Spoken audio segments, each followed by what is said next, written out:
Saat 6'dan ay səfər mənim o yana. Çörəyin daşdan qazanan kasıflara salam olsun.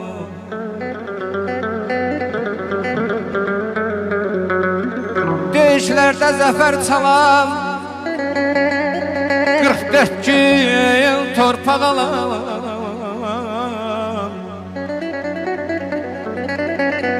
ay dostlar, vətən üçün şəhid olan kasıflara salam olsun.